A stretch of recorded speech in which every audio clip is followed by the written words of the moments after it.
Ito ang GMA Regional TV News. Mainit na balita mula sa Luzon, hatid ng GMA Regional TV. Patay ang isang lalaki matapos mauwi sa Rambol ang kanilang inuman. Diyan po yan sa Urdaneta, Pangasinan. Chris, ano ang ikinasawi ng biktima? Connie, nasaksak ang biktima. Base sa investigasyon, may pinagseselosang lalaki ang kaibigan ng biktima. Sa isang inuman nila, kinuha ng kaibigan ng biktima ang cellphone ng kanyang girlfriend at nag-message o minessage ang pinagseselosang lalaki. Ang sabi, magkita raw sila sa isang lugar. Nung nagkita na, doon na nagkaroon ng rambol at nang magkahabulan, nasaksak ang biktima. Naisugod pa siya sa ospital pero idineklarang dead on arrival. Naaresto naman kalaunan ng sospek pero nakalaya matapos na magpiyansa. Wala siyang pahayag. Patuloy itong iniimbestigahan. Sa Mexico, Pampanga naman, sinalakay ang isa umanong iligal na paggawa ng sigarilyo sa barangay Panipuan. Ayon sa Bureau of Customs, wala itong kaukulang permit o otoridad na mag-manufacture ng nasabing produkto dito sa bansa. Inaresto ng mga otoridad ang 6 na lalaking Chinese national, 52 Pinoy at 11 Pinay na pinaniniwala ang sangkot sa iligal na operasyon. Wala silang pahayag.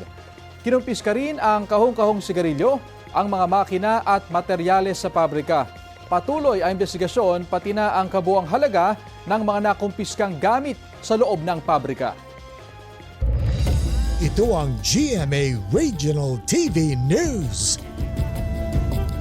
Mainit na balita sa Visayas at Mindanao mula sa GMA Regional TV. Arestado sa Butuan City ang isang pekeng dentista.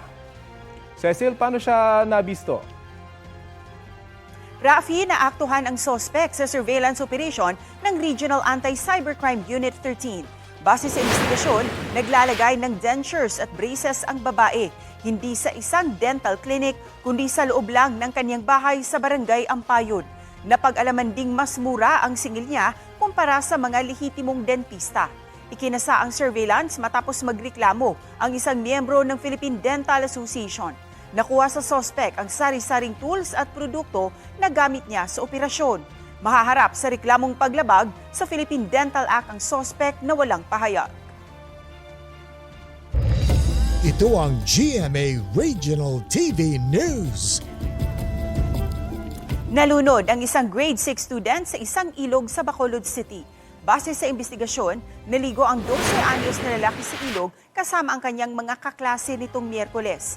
Tumalon daw siya sa ilog pero nawala ng malay hanggang sa nalunod.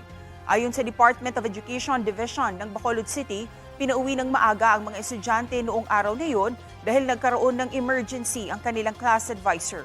Wala rin daw pwedeng pumalit sa guro.